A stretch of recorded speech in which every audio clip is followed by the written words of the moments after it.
Good morning, everyone. It's Janet Wakeland back with video number 10 as we preview new products that are debuting on January 7th with Stampin' Up. As a reminder, there are products coming from our print catalog that debuts January 7th. There's product coming direct online.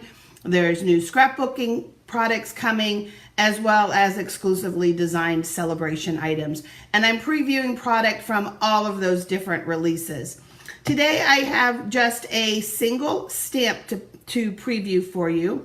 A lot of times I think when people look at a big singular stamp, they think, well, how many ways can I use it? What's the value in it? So today I want to go ahead and give you a bunch of different ways that you can use a single big stamp. Personally, I love a big stamp because it fills the front of the card very quickly, kind of making my creative work quick and easy, if that makes sense. In addition, one thing to think about too when we're looking at stamps and stuff, a lot of times we think, oh, well, how many people can I send this to? Now, obviously, if you're sending birthday cards to 6 people in one family, you might want to use different stamps. But if your cards are going to all kinds of different people in your life, then definitely you can use the same images over and over and over again, if that makes sense. So this stamp is slightly over 4 inches. It's like 4 1/4 or something, kind of in there, depending on which point to point that you measure. And then roughly, let me see if I can remember my numbers here, roughly about 3 inches. So 4 1/4 by 3 inches. So it does really cover your cardstock. Because it's a larger stamp, I like to work with it rubber side up. And you are also going to need a large block to use it. Could you technically, let me peel it off of here for just a second. Could you technically use it rubber side up on your glass mat, inking it up? Absolutely. And again, we're gonna just show you, and I'll give you a couple tips if that's the way that you wanna go. You wanna gently press. You don't wanna press so hard that you're getting ink down around your glass, but you're just tapping on the rubber part is what you're going for. And you can look to see that you're getting ink on everything. And then the other tip, if you're going to do it this way, is of course you're gonna lay your cardstock down like this, and you're gonna rub. And again, you don't wanna press that cardstock down around the edges. You don't wanna catch any of that. You're just gonna gently walk your fingers over. The other thing that you can do is you can also take your block and just press it down, not your block, but like an ink pad or something like that, because if you're doing it this way, you most likely wouldn't have a block, but just to kind of show you. And then you would peel it up and you would have your greeting. So if you don't have a large block, if you have like the glass mat, you can definitely do it that way.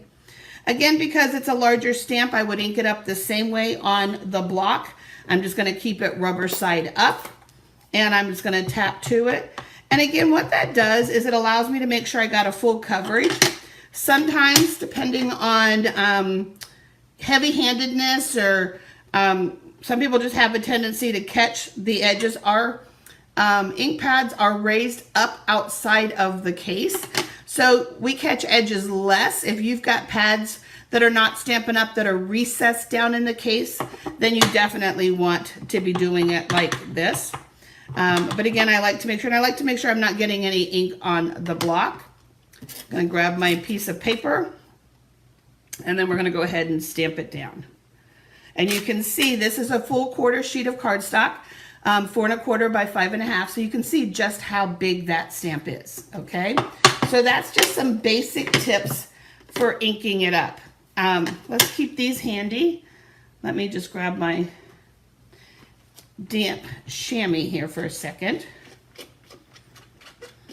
And ink spots are the best for this technique, but if you don't have ink spots, you can very carefully take your ink pad, and in this case, I'm gonna just use kind of the edge of it, and I'm gonna start in the middle, okay? And I'm gonna just tap a little bit of color on, and then I can tap over here just a little bit with the edge. And then I'm going to take the one that I already had open, just working with some fun, happy colors, and now we'll shut them. So I've just tapped 3 different colors on it. Ink spots, again, are great. Stampin' Up! Has a set of beautiful ink spots. that are already pre-inked, but they also have uninked ones that you can use our ink refills to ink them up, and then you can create all kinds of fun multicolor looks. In addition to doing it with ink pads, you can also color direct to your image with markers. And whether you use one marker or a whole bunch of markers, you can color direct. Now, Stampin' Up's markers have two tips. They have a brush tip and they have a bullet point tip. For coloring on your stamps, you want to use the brush tip, and you want to use your brush kind of at an angle. You don't want to press the point down.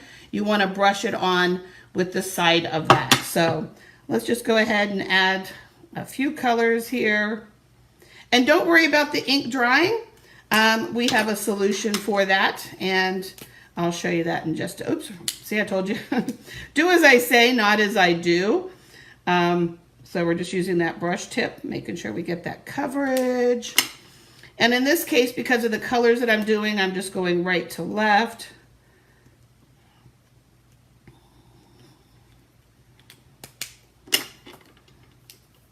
And yes, I could have probably proven my point with just 2 or 3 colors, but I want finished cards to turn into samples after I'm done doing this. So you guys have to painstakingly watch me use all the colors of the rainbow on this project.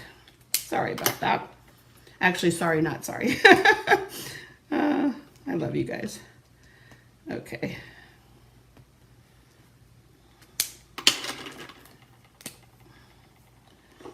So again, I could have colored each letter individually with a different color instead of going up across the whole way. Remember, you don't have to worry about them drying, because when you're all finished with your colors, you're going to take a deep breath, and then you're going to exhale that breath over your rubber stamps.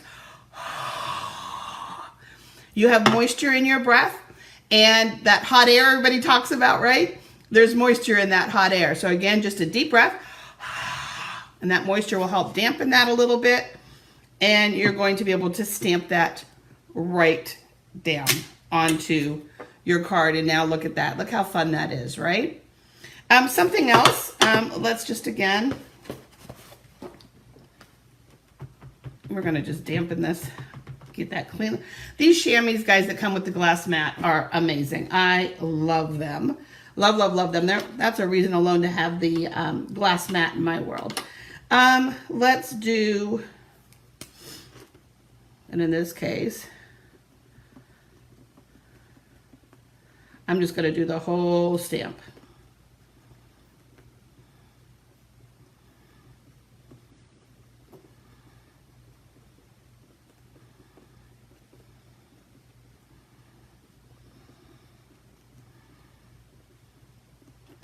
And let me move some of my paper out of the way because I don't want an overspray.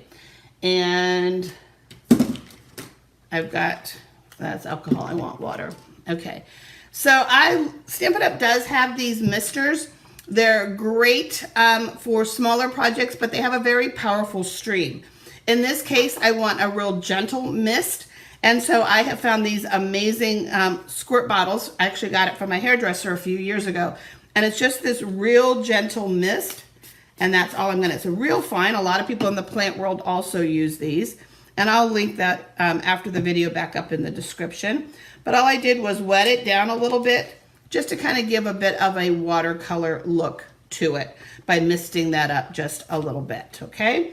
So that's another option for you then, is to create that watercolor look by misting. Okay, let's keep going here for just a second. Another option that you have, and a lot of people, we always tend to forget because we just go easy, but just make sure. So is to stamp direct to your designer paper. And in this case, I'm going to go ahead, I'm going to turn it this way, and I'm going to use just basic black. But whatever coordinating color pops against your designer paper is going to work well for you. Make sure I got good coverage there. I'm going to look this over, and I also using this because I want to show you on the project that if I'm doing a 4-inch and I want to layer behind it, a tiny bit of the B and the Y may hang off, But again, like yesterday when I showed you that you don't have to use a complete image, it still says happy birthday. I'm just missing a tiny, tiny little bit here and then a little, you know, bit here, but it still works. And then just to show you, I don't have a ton of finished projects for you today. You're gonna have to check back and keep an eye on my website for the completed projects. And speaking of completed projects, after I get through my daily videos on January 10th, I'll start to build a photo album right here on Facebook of all of the samples that I've showcased in my videos, as well as new projects that I will create with projects. And you'll be able to find it up under the photo albums after January 10th. So all of those samples I've been sharing will be there for you. But again, just to show you, sometimes we like to layer and you're gonna lose just a little bit, but direct to designer paper can be another great look for you. Okay, so now let's look at some other things that you can do with it. And I know some of you are gonna go, oh, I knew she might say that. But fussy cutting is definitely an option. And in this case, I cut the words happy birthday apart, and they are actually fairly easy to cut out because it is such a large word. You don't have to really get deep down in some of them. So you can definitely fussy cut them. Then as far as stamping direct to paper, in this case, I stamped first, and then I used the embossing folder right over top. And if you go back to this one, you may notice some lines on the word. And that's because I stamped it and then embossed it with the Forever Plaid embossing folder and then fussy cutting it just to add some texture to the happy birthday. So another options there for you. Just simply stamp first, then emboss, because if you emboss first, then stamp, you may not be able to get a good coverage on the paper. So you want to emboss first, stamp first, then emboss, and then you can also take it to the next step of fussy cutting just for some little added extra texture. So then another option here for you. So this has happy birthday embossed in white, okay? So what we're gonna do, hold on just a second, let me grab my brushes here for a second. Make sure they're clean. And yeah, we'll stick with, I'm in this happy color mood. So let's just pick this up, make sure. And you're gonna be able to go over your card and those words are gonna pop out from the background. And I'm just going slowly as opposed to putting a lot of color down fast. It's easier to add more color. If you get too dark in the beginning, you have to start over. There's no way to erase the color. So I'm kind of just taking it a little bit slow.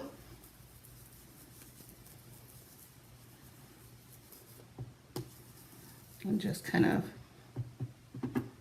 now I can see. But can you see the words really starting to pop as I kind of lay those colors down? And then what you would do is you would just take a paper towel and you would just brush over the words to remove that ink. But this is called a resist technique. And you could emboss in white and then brush color on with your blending brushes. You could brayer over top of it with a brayer. You could use daubers to bring that color to life. So that's another way that you're going to be able to do that. Then another form of resist, Stampin' Up! Actually featured this technique on their Technique Tuesday, is I blended first. I put a bunch of color down with the Stampin' Blends, okay, or not Stampin' Blends, with the blending brushes, okay? And then I embossed with clear embossing powder. Can you see that? It's kind of the little shiny piece that's on there. And now let's come in with basic black. And do I have a, yeah, I have something that's dry here since I didn't bring it. And let's grab our brush. And now I'm just going to start to kind of go over the image. And I'm going to keep going because I want this to be really dark.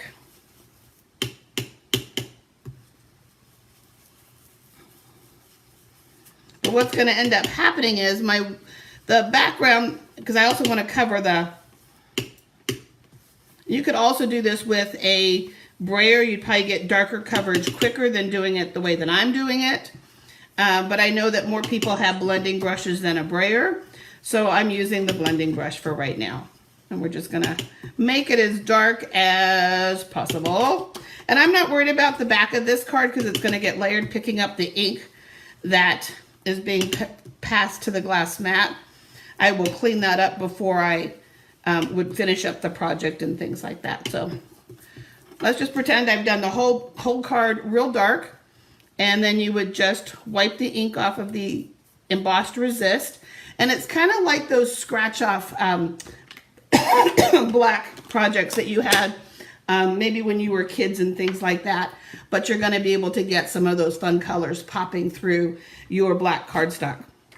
Now, if you want a similar look, but without having to do the brayering or the sponging and all of that, what you're going to do is you're going to emboss in white on your black cardstock, and then you're going to go ahead and grab your watercolor pencils. These actually color really nicely on white embossing. You can also color with your pastels. And for those of you that are taking my January mingle, you'll be learning 15 techniques with pastels that will be included, the pastels and some products that you need to practice the 15 techniques I'm going to show you will be included in your kit. So make sure that you're registering. I only have 8 kits left for that mingle. But again, you can color directly onto that white embossing, okay, with your pencils. So the watercolor pencils are great, but you could also do the same thing with pastels. The markers won't work. If you have a steady hand, blend should work on it as well. But I like to use the watercolor pencils. I have a little bit more control with the pencils than I do with the blends on that. So just another fun look for you. So just as a quick reminder, oh, I'm not done yet. I knew there was more stuff to do. Hang on a second. We are not done yet. I can't. Now I've got that song from Monty Python. I am not dead yet. So I am not done yet. So let's grab, I'm going to do Petunia Pop. And this works best if you have a well-inked pad. If you have a drier pad, you're not going to be able to lift as much color off. And for that matter, always having a well-inked pad is best for rubber stamping. So with Sale-a-bration coming, Sale-a-bration is a good time to stock up on ink refills. If you don't own the ink refills for your Stampin' Up! Ink pads, or if your ink refills are running low, because you'll be rewarded with exclusive Sale-a-bration products for your shopping, your retail therapy. So I'm just inking this up. I have a patterned stamp, and all I'm going to do is stamp, basically taking ink off. I'll breathe on it, get my little extra, and let's stamp this down. It's a bigger stamp. You'll notice I'm kind of walking my fingers around. I just want to make sure I get that good contact. That's also another benefit of the glass mat, is it's this nice, flat, sturdy platform, regardless of the table that you have underneath. It's an amazing, sturdy platform for you to stamp on. And if I lift this up, you're going to see some of the print kind of, I created a design in it. So let's show you another way that you could do that. So you can definitely do it with different types of stamps. Here we've got our Kiss of Texture, which is coming. The Elements of Text, which is coming. We have our Sketch Plaid, just as a few ideas. So you can take your stamp and pick up some of that ink.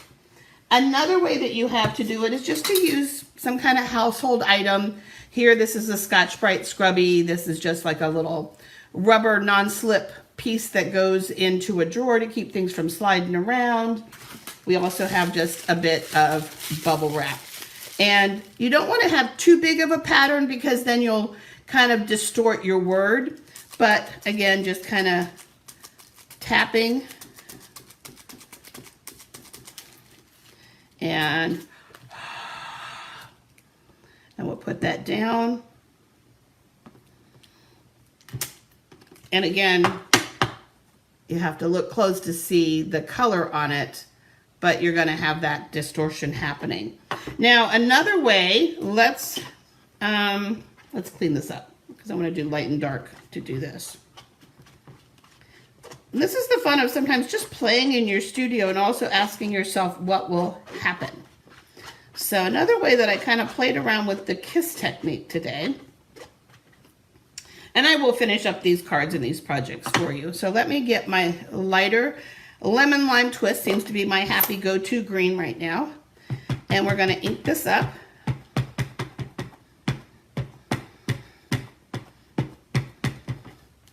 And then my happy go-to blue is always Coastal Cabana. Love that color. And let's grab this little rubber piece here, that the drawer liner. And I'm going to ink that up. And again, this is where it's good to have, and I can add ink on top of the color that I laid down. So I'm just adding some ink over top of what's underneath. So again, there's so many different things, guys. It's not just a single happy birthday. It is so much more than that.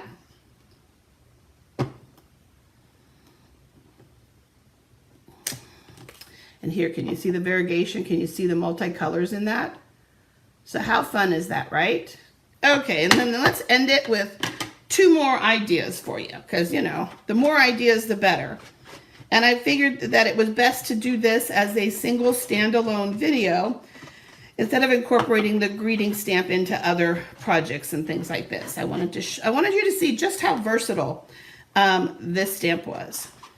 And if I remember right, I think versatile was one of the words that was suggested that Charlotte, that they put into Charlotte's Web. And they decided that maybe they should do other words, but I digress. Okay, so I just have 2 pieces of cardstock here. And the first one, let's do boho blue. Just because I have it here at the table and it's the one color we haven't used yet. Okay, so in this case, I'm going to just create a background, just having my stamp fit around. And again, I'm not worried about the ink here because this is going to be layered onto something. So you just want to make sure that none of your finished paper or your clean paper that you're waiting to work with is hanging out. So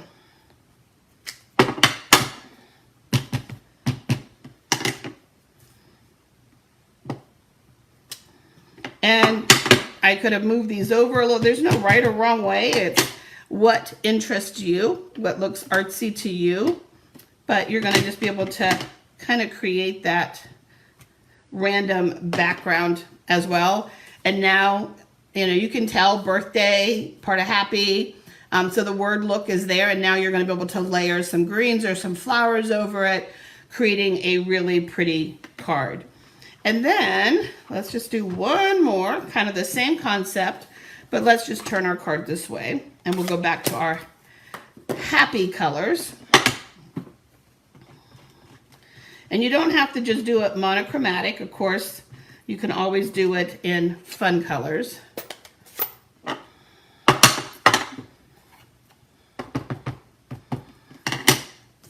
So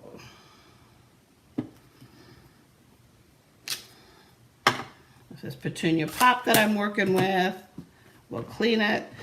Doing multiple colors just means that you have to stop and clean your stamp. So a little bit more time, but not a forever amount of time.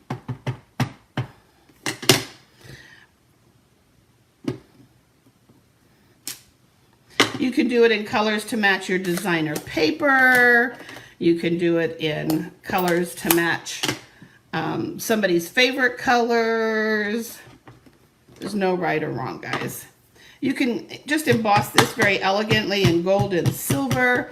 I mean, guys, it's endless, the possibilities and the choices that you're going to have working with this large, big stamp.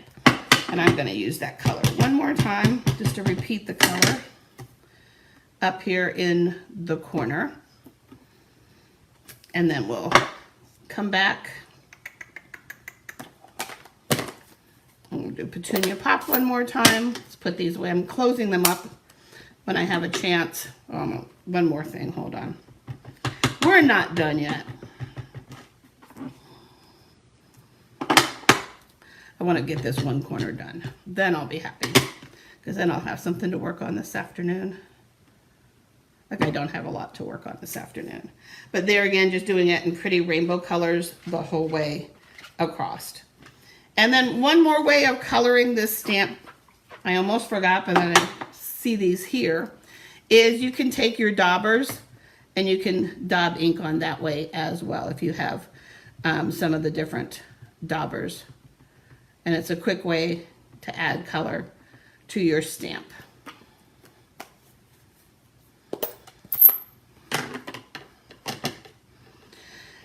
With the brushes and with the daubers and things like that, do you need to have one per color? No, you don't. You can wash them off until they rinse clean. There is a benefit, however, to having one per color, and that is that the ink gets very saturated in them, and you don't have to pick up as more each time that you work with them and things like that. So that's just something to consider when you're working with these. And let's go this direction.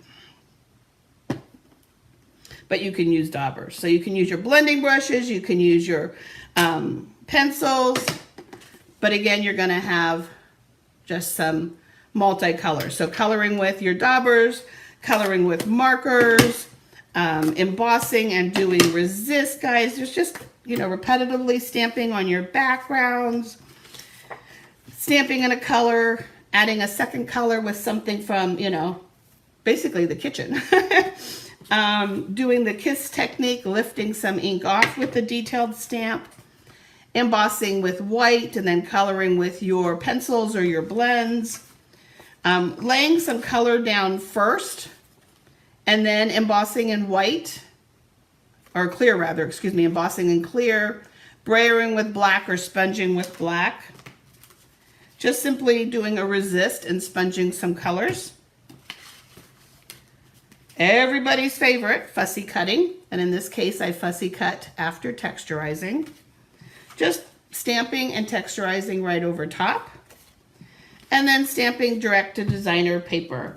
So hopefully you guys are more inspired now to take another look at this large background stamp.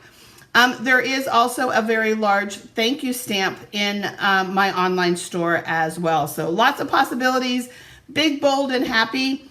No cheater reading glasses needed to see this greeting, guys. So I'll see you back here tomorrow with another fun video. I hope you're enjoying them. Thanks, guys.